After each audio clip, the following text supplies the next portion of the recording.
আল্লাহর পয়গম্বর জাবালে নূর, হেরা পর্বতে আল্লাহর পয়গম্বর ইবাদত করতেন। জিবরাইল আলাইহিস সালাতু ওয়াসসালাম নবীর কাছে চলে আসলেন, নবী আমার ইকরা, আপনি পড়েন। নবী বলেন মা আনা বিকারিন, আমি পড়তে জানি না। নবী আমার জিবরাইল আলাইহিস সালাতু ওয়াসসালামকে বলে, জিবরাইল মা আনা বিকারিন, আমি পড়তে জানি না। জিবরাইল বলে ইয়া রাসূলুল্লাহ ইকরা, আপনি পড়েন। আল্লাহর পয়গম্বর বলেন মা আনা বিকারিন, আমি পড়তে জানি না। আবার জিবরাইল বলেন ইকরা বিসমি রাব্বিক, ও নবী আপনি আপনার রবের নামে পড়েন। নবী যখন এক আয়াতে 5 আয়াত করে ফেললেন, নবী 2 বার পড়তে পারলেন না, 3 বার কেন পড়তে পারলেন? আল্লাহর পয়গম্বর 2 বার পড়তে পারেন নাই, 3য় বার কেন পড়লেন? কারণ 2 বার বলার মধ্যে আল্লাহর নাম নাই, আর 3য় বার বলার মধ্যে আল্লাহর নাম আছে। এই জন্য নবী এক আয়াতে 5 আয়াত পড়ে ফেললেন। যে কাজের মধ্যে আল্লাহর নাম নাই, ওই কাজের মধ্যে বরকত নাই। যে কাজের মধ্যে আল্লাহর নাম আছে, ওই কাজের মধ্যে বরকত আছে। এই জন্য সব কাজে বিসমিল্লাহ বলবো।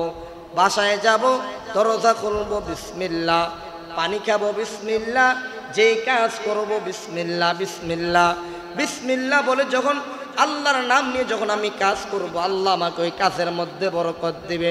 নবীর উপর আল্লাহ কোরআন নাজিল করলেন। কোরআন নাজিল করার পর পয়গম্বর বাড়িতে চলে গেলেন। আল্লাহর পয়গম্বর কাঁপতেছেন। আল্লাহর পয়গম্বর খাদিজাকে ডাক দিয়ে কইরে, খাদিজা আমার গায়ের মধ্যে তুমি তাড়াতাড়ি কম্বল দাও। আবার শরীরটা কাঁপতেছে। আম্মাজান খাদিজা আল্লাহর পয়গম্বরের গায়ের উপর কম্বল দিয়ে দিলেন। আল্লাহর পয়গম্বর কাঁপা বন্ধ হয় নাই। নবী কম্বলের ভিতরে কান্না করে, চোখের পানি ছেড়ে দিয়ে কান্না করে, গুনগুন করে কান্না করতেছে। আম্মাজান খাদিজা বলে, নবী আমার বুঝি আপনার উপর আল্লাহ কোরআন নাজিল করেছেন, আজকে কোরআনের দাওয়াত আপনি কার কাছে নিয়ে যাবেন, এই জন্য কান্না করেন। ও নবী চিন্তা করবেন না, আমি খাদিজাই সর্বপ্রথম আপনার হাতে কালিমা পড়ে মুসলমান হয়ে গেলাম। সুবহানাল্লাহ। আল্লাহর রাসূলের কাছে আম্মা জান খাদিজা রাদিয়াল্লাহু তাআলা আনহা সর্বপ্রথম ইসলাম ধর্ম গ্রহণ করলেন। ইসলাম ধর্ম গ্রহণ করার পর আল্লাহর পয়গম্বর এবার বলেও, খাদিজা আমাকে বের হতে দাও। আল্লাহ আমাকে 2টা আদেশ করেছেন। এক, আল্লাহ আমার উপর কোরআন নাজিল করেছেন। 2 নম্বর, আমি রাসূল, এটা মানুষের মাঝে প্রচার করার জন্য আল্লাহ আমাকে পাঠাইছেন। এই জন্য আমি এটা মানুষের কাছে পৌঁছে দেব, তাড়াতাড়ি আমাকে ছেড়ে দাও। আল্লাহর পয়গম্বর ঘর থেকে বের হয়ে গেলেন। ঘর থেকে বের হইয়া মানুষের কাছে কালিমার দাওয়াত দিবে।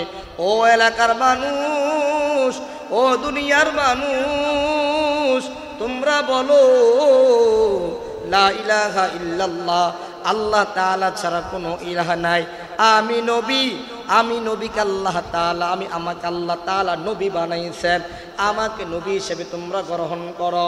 আল্লাহ আমার উপর কোরআন নাজিল করছে, এটা তোমরা বিশ্বাস করো।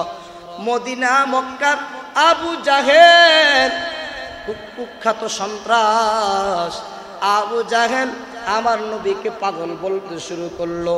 মোহাম্মদ পাগল, মোহাম্মদ জাদুঘর, আমার নবীকে পাগল বলতে লাগলো। আমার নবী চোখের পানি ছেড়ে দিয়ে কান্না করে বলে, আল্লাহ যাদের কাছে আমি দাওয়াত দিব তারা আমাকে দূর করে তাড়ায়া দিল গো আল্লাহ, আমি কার কাছে দাওয়াত নিয়ে যাব? আল্লাহ বলে, নবী আমার আপনি চিন্তা করবেন না, আপনি কালিমার দাওয়াত দিতেই থাকেন। আমি আল্লাহ আপনার কালিমার দাওয়াত সারা দুনিয়ায় প্রচার করে দিব। সুবহানাল্লাহ। নবী মক্কায় কালিমার দাওয়াত দিচ্ছেন, আজ সারা দুনিয়ার মধ্যে কালিমার দাওয়াত ছড়িয়ে পড়েছে। আল্লাহর পয়গম্বর এবার যখন মক্কার মানুষরা আল্লাহ রাসূলের দাওয়াত গ্রহণ করে নাই, নবী এবার বাজারে চলে গেলেন।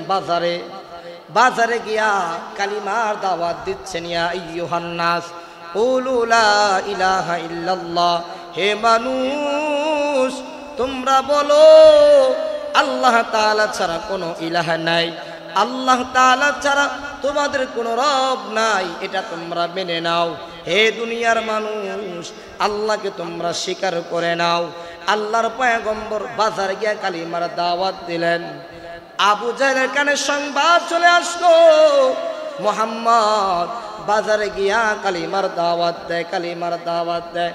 আবু জাহেল এইবার বাজারে গিয়া বলে, এ মোহাম্মদ পাগল, মোহাম্মদের দাওয়াত তোমরা গ্রহণ করবা না, মোহাম্মদ পাগল, মোহাম্মদের কালিমা তোমরা গ্রহণ করবা না। আল্লাহর পয়গম্বর তারপর কালিমার দাওয়াত দেয়। এক পর্যায়ে আবু জাহেল মিলে সঙ্গপঙ্গরা মিলে নবীর গায়ের মধ্যে থুতু নিক্ষেপ করতে লাগলো। আমার পয়গম্বর তারপর কালিমার দাওয়াত বন্ধ করে নাই, নবী কালিমার দাওয়াত দিয়ে যাচ্ছে। আবু জাহেল তার সঙ্গপঙ্গরা মিলে আমার নবীর গায়ের মধ্যে থুতু নিক্ষেপ করতে লাগলো। এই বিজা শরীরটার মধ্যে আবু জাহেল তারপরে কঙ্কর নিক্ষেপ করতে লাগলো। আমার নবীর শরীর থেকে রক্তগুলো বেয়ে টপ টপ করে পড়তেছে। আমার নবী তারপরও কালিমার দাওয়াত বন্ধ করে নাই। একটু চিন্তা করে দেখেন, নবী ইসলামের জন্য কতটা কষ্ট করেছেন, দ্বীনের জন্য কতটা কষ্ট করেছেন, অথচ আমাদের মধ্যে কষ্ট নাই।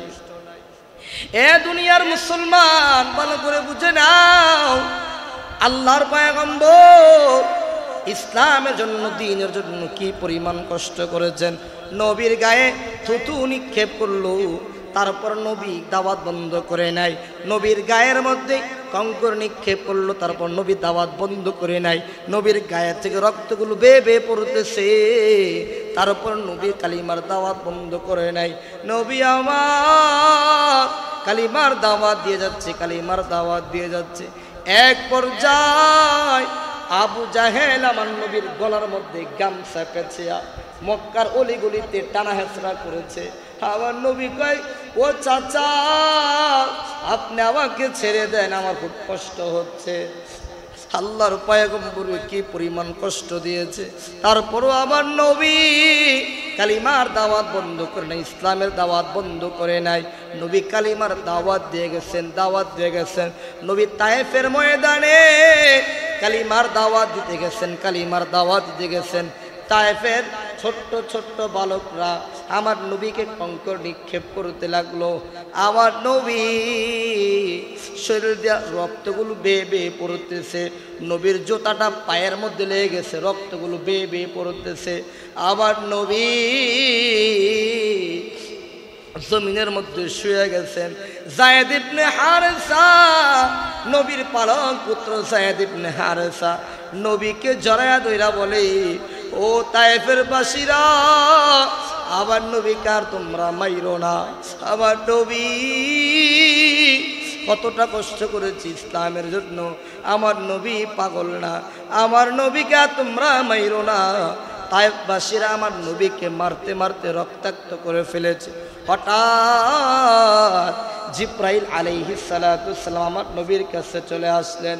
জিব্রাইল আলাইহিস সালাতু ওয়াস সালাম আমার নবীকে নিয়ে পাহাড়ের কাছে চলে আসলেন। পাহাড়ের কাছে আসার পর পাহাড় সালাম দিল, ও নবী আমি পাহাড় বলতেছি, ও নবী আমি পাহাড়ের ফেরেশতা, ও নবী আপনি যদি আমাকে অনুমতি দেন, এই দুইটা পাহাড় আছে, এই দুই পাহাড় দিয়ে আমি তায়েফবাসীকে ধ্বংস করে দেব।